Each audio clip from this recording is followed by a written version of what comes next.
Hey guys, so today I wanted to talk about VPN log policies. Like, for example, a VPN no logs policy. What is that? What do you need to know about it? What kind of logs do VPNs keep on you, and are they dangerous, not dangerous? Because there's a lot of confusion about that. You'll see most VPN companies talking about how they have no log policies, but then when you read the fine print, they do technically log some bits of information. The key is whether that information they log could actually get you in trouble or not, or be something that concerns you. So that's what I want to talk about. First, I want to go through the types of VPN logs, talk a little bit about their reasons for keeping this information, and then even give you a couple recommendations of a couple of good VPNs I'd recommend in regards to all this. So first, let's look at the types of VPN logs. There's three I want to talk about. First is usage or browsing logs. So these logs basically include online activity. This is going to be your browsing history, connection times, IP addresses, metadata, and so forth. And so from a privacy standpoint, you definitely want to avoid any VPN that collects usage data. Now, most of the VPN services that are collecting usage logs are free VPN apps, which is basically spyware. They're collecting this data from you, then they're selling it to third parties. So that's really how they're monetizing or paying for the fact that it's a free VPN service. Now, connection logs is another type of VPN log. Connection logs will typically include things like dates, times, connection data, sometimes IP addresses. Typically, this data is used for optimizing VPN networks and potentially dealing with any user problems or terms of use issues, something like torrenting or illegal activities going on. So while basic connection logs are not necessarily a problem, there is an increasing number of VPNs that do keep connection logs while still claiming to be a no logs service. So it's something to keep in mind if you know specifically you don't want any type of log, including connection logs, being kept. And then the last type of a VPN log would be a no log. And this is no logs simply means that the VPN service is not keeping any logs whatsoever. So having a truly no logs policy can be difficult to implement while at the same time enforcing restrictions. And so I want to talk about some of these restrictions next that could be reasons for logging. So the first is limiting the number of devices. So one of the a lot of VPNs, nearly every VPN, they have some limit as to the number of simultaneous connections you can have. And this is usually around, 3, 4, 5, 6 device connections simultaneously. So VPNs will likely and often maintain a log to know how many devices you're connected to. And so it's, as far as enforcing that, if they didn't keep a log, it might be kind of tough to impossible. Another example or another reason for logging would be limiting bandwidth. And so bandwidth restrictions do require logging if they want to limit the amount of bandwidth used with a given or particular account. A third reason is going to be logging with rental servers or virtual private servers. So many VPNs, they're going to use virtual servers because they're much cheaper than dedicated servers. But this can create problems from a privacy standpoint. The problem is that rental servers may maintain logs of server activity.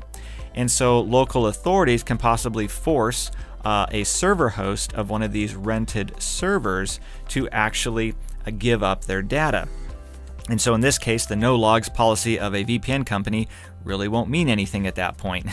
And an example of this was with a VPN, I believe it was EarthVPN, where a guy in the Netherlands was arrested for using this VPN, even though he was using this VPN, because the police went to the server host of the not the VPN company, but where they were renting this server from. They got all the data they needed to find and arrest the man who was accused of making bomb threats.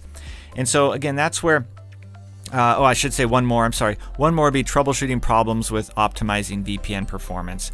And so this is where logging connection data is often justified by VPN providers so they can fix problems with their service and optimize their network, because they want to be able to run a fast, secure, and reliable VPN service that doesn't necessarily require logging, but they still need to keep some minimal connection logs to make sure everything's working well.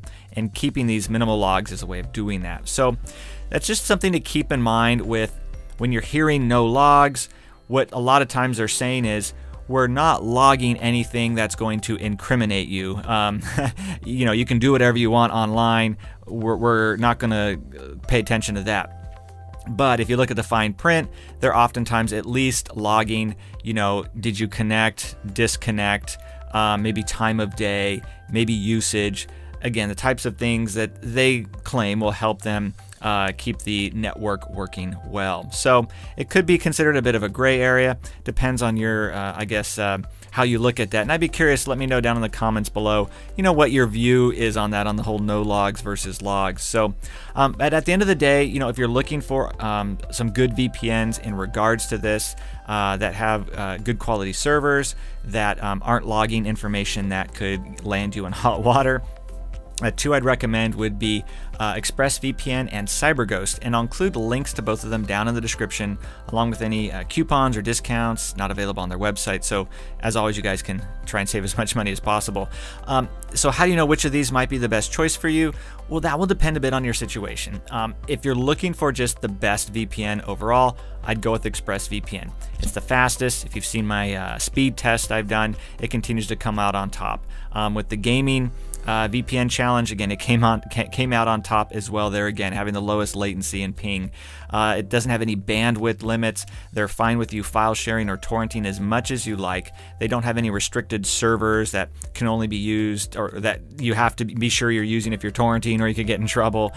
They're great for unblocking Netflix. They don't have any problems with that, whereas most VPNs are having a harder and harder time at unblocking Netflix. ExpressVPN continues to be very, very effective at that. And they also stream very fast, so you can watch 4K or HD content without buffering. And wonderful VPN, fantastic customer service, one of the easiest VPNs you can use. They have these great apps. They're very simple, even if you've never used a VPN before. They have live 24/7 chat support, so if you do need any help, they're happy to help, even with technical questions as well. And yeah, again, just a really great, if you're just looking for the best VPN, that would absolutely be the one I'd recommend. And again, I'll put a link to them down below in the description. The next one would be CyberGhost. And CyberGhost is the one I would get if you're looking to spend the least amount of money possible, but still have a good quality VPN. So if you don't mind sacrificing some speed, performance, some features, and you know, trading some cost savings there, and again, that's where CyberGhost would be great. It covers all the basics though. You know, you can still also use it for unblocking things like Netflix. It just can have a little more problems compared to ExpressVPN. They also have great customer service. They have a money-back guarantee, just like ExpressVPN, though they do have a 45-day money-back guarantee compared to Express that has a 30-day. And CyberGhost also allows you to connect up to 7 devices simultaneously, whereas ExpressVPN only allows you to connect up to 5 devices simultaneously.